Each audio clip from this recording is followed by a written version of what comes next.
Les bruits de l'actualité.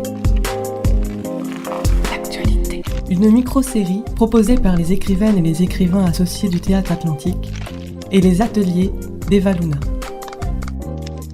Les bruits de l'actualité. Saison 3. Saison 3. T'auras plein de versions. Saison 3. Bruit d'oiseaux, chant d'auto. Une mise en onde Chad FM. 7e épisode.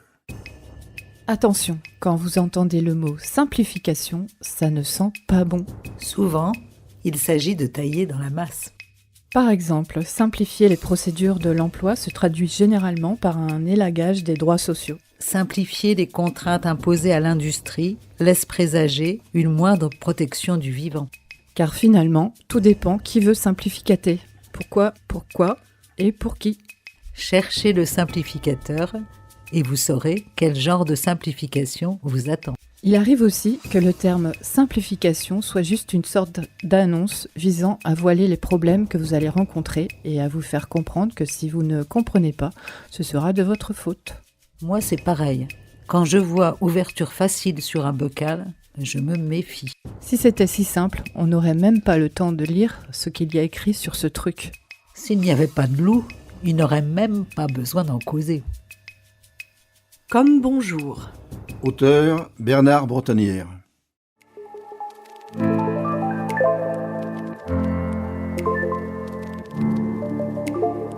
Chers auditeurs, je vous invite à écouter l'intervention du professeur Thor sur le concept de simplification.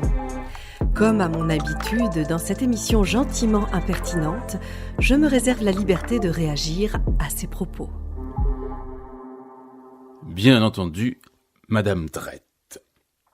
Je tiens à commencer, peut-être abruptement, en posant que franchir une ligne rouge n'exonère pas de reconfigurer le différentiel entre aliénation et assujettissement, compte tenu de l'immersion dans un système plus simple qu'il n'y paraît, lequel formate une transversalité flexibilisée dont la radicalité ne saurait que déstructurer la modération de prolégomènes extrasensoriels.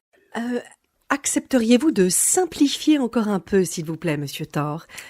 On n'est pas à la télévision, Madame Drette.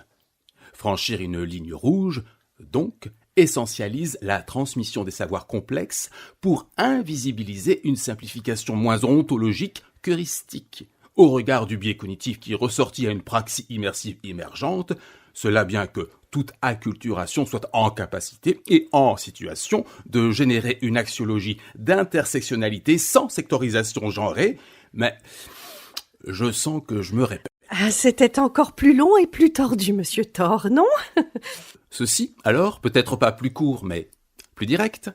La transmission de ces savoirs complexes, bien que toute andragogie relève d'une procédure de séparation entre le signifiant connu et le signifié déclaratif, appelle un continuum augmentatif et efficient, lequel se trouvera requis pour toute conceptualisation implicite, eu égard à la distorsion qui fiabilisera ce travers propre à toute normativité théorique essentialisée, à partir d'une problématique n'interdisant plus de sortir de sa zone de confort.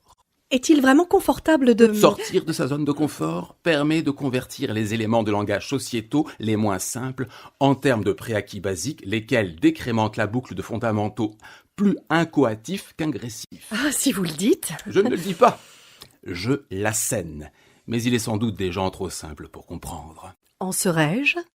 Il vous suffira, pour le savoir, de me dire si vous comprenez la nouvelle formulation que je vous propose. Écoutez attentivement. Toute simplification principielle, considérant la contamination de contre-vérités intrinsèquement acratopèges, corrobore la réalité d'un sursaut pour qui craindrait la perspective de messages abstrus dans lesquels, en écho, vacille la raison. La mienne de raison ? Encore une fois, c'est à vous de savoir, puisqu'on ne m'enlèvera pas de l'idée que l'itération fractale favorise les atermoiements d'une équité plus didacticielle que ne le serait l'égalité de formes dissociatives vacillantes. Avez-vous vraiment simplifié ? Simplification n'est pas abandon de la réflexion. À présent, quel est votre point de vue sur la simplification administrative ? La simplification administrative s'inscrit dans le long terme avec des démarches plus fluides et assimilables. Des technologies numériques simples, oui, simples. et ergonomique afin de répondre aux attentes des administrés, ce qui passe par une simplification. Oui, simplification des processus de travail pour les agents publics. En aval, donc. Considérant le testing des idées, il conviendra de porter un diagnostic structurant sur les représentations interactives pour modulariser un dispositif organisationnel à travers des synergies de gouvernance performative. Simple comme bonjour. Simple comme bonjour, mais dans une démarche pragmatique qui n'empêchera pas de faire trace, ce qui constitue un plus pour créer du lien social dans le champ des possibles, à condition que notre être au monde, notre vivre ensemble et notre lâcher-prise impactent la ludification iconique d'une poétique disruptive par un signal fort.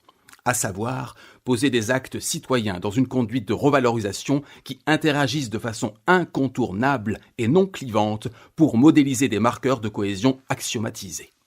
On va pas se compliquer la vie. Permettez, comme l'écrivait Thomas Bernhard, l'auteur autrichien de Simplement compliqué, pièce de théâtre en un acte, tout a l'air simple, mais c'est très compliqué, tout est compliqué. Et avant lui, notre compatriote Joachim du Bellay.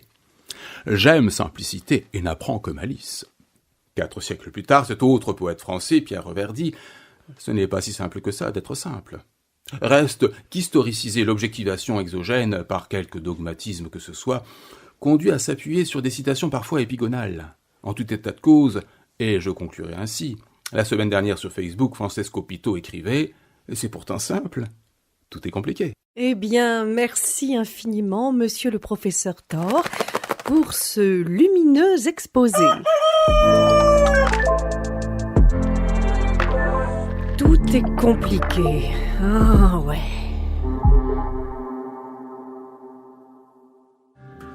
Le bruit en dit long. Écoutez l'actualité gloussée, chuintée, donnée, jacassée, susurrée. Écoutez les bruits de l'actualité. Une micro-série proposée par les ateliers des Valuna et les écrivaines et écrivains associés du Théâtre Atlantique. Une mise en onde Jade FM. Avec les EAT Atlantique, Les EAT Hauts-de-France, Les EAT Méditerranée, Les EAT Nouvelle-Aquitaine.